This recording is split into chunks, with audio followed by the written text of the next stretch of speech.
the story of how this little guy came into the world. Unmedicated, 9 hours on Pitocin, and I believe the last hour of it, she probably could have pushed this little guy out. Yeah, so we're gonna go TMI, just give it all to you. So let's dive right in. It started with around like 1:50 in the morning. I woke up and my water broke. So we're like, okay, time to go. Because our doctor said, he said if your water breaks, please don't just like go to brunch and stuff. So he made it seem like, you know, kind of get yourself ready to go. So we got up, went to the hospital. We got there probably at like 2:50. Probably about 2:50 in the morning. You know, it's all right, little buddy. It's okay. It's okay. I know. This is the story of how you were born. So dramatic. Now, Grace wasn't really progressing. She was having some smaller contractions, but nothing really big. She had gotten up to, 3 centimeters dilated, but no real progress after that. Yeah, so I was able to, they were like wanting to start Pitocin earlier, but I was able to push them off until about noon, and I still wasn't seeing any progress. I do kind of think, like, hospitals kind of give me the heebie-jeebies, and I think part of it was maybe my body was, like, more stressed than I realized, and it wasn't allowing me to progress. But anyway, so I decided to start on the Pitocin, which I was a little bit stressed out about because I wanted to go unmedicated, and I heard that hurts. This little guy's hungry. Okay, hold on. So we started Pitocin. I was a little bit worried about that because I knew that was going to make things hurt. If you don't know what Pitocin is, it basically makes your body go into contractions. So it was kind of going off. I felt like you were handling it really well. Too well, because I was giggling and laughing, and the nurse said I should not be giggling and laughing, and she upped it. So she kept progressively upping it until the point that she upped it to 10 milliliters, right? Yeah, and that was the highest point. And once we did 10 milliliters, Grace was like, hey, I want to try the nitrous oxide at least. And they're like, okay, so they got that set up. I didn't really like the way that made me feel. Now, it was kind of classic Grace because she took a couple puffs of the nitrous and then she says, perfect, this is going to help. And then the 10 milliliters of Pitocin kicked in, and then things really started to progress. It got to one point where I think Grace leaped from, 4 centimeters dilated to 7 in probably like a 30-minute amount of time, to where it was like you were contracting nonstop for that whole time. I had no breaks. And so then that nurse was like, oh, you just progressed so fast, so this last bit is going to be so fast. So I was like, okay, no. No.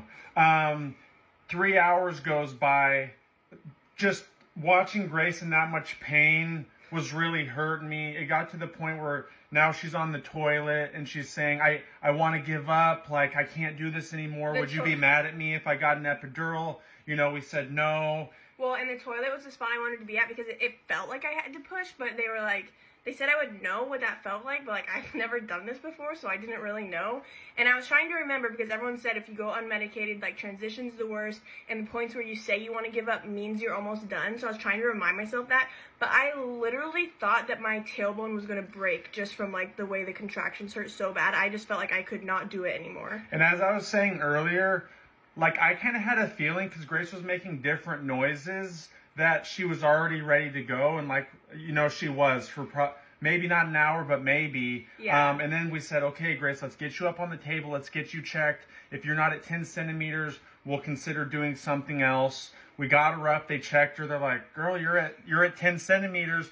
And her facial expression, it went from looking like she was going to pass out and just in so much pain to game face on. I was crying a bit because I just felt so defeated as her husband and like trying to help out but not being able to take any of that pain. And Grace looked over at me and she said, are you crying? And I was like, yeah, I'm crying. And she said, stop crying, let's do this.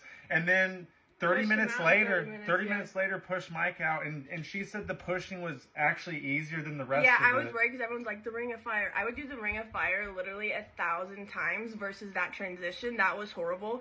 I did think it was funny, though, because I was pushing, and they're like, good job, Grace, and I go, are you just saying good job, or like, are we actually making progress here? Because I was so tired of hours of like, you're doing great, Grace, and I'm like, yeah, nothing's actually happening.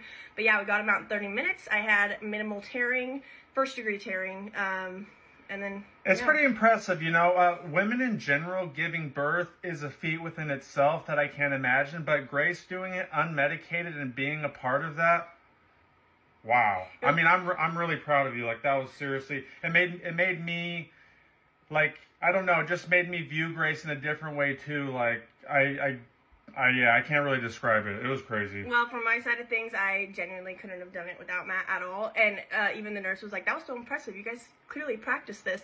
And we didn't really practice it, but I just think, like Matt said in the past, everything we've gone through together has just helped us, like, handle that. So, yeah. Team member. Will we have another baby? We're not discussing that yet, but we'll discuss it later. PTSD right now. Let me just be here. But that is the story of how little Micah came into the world.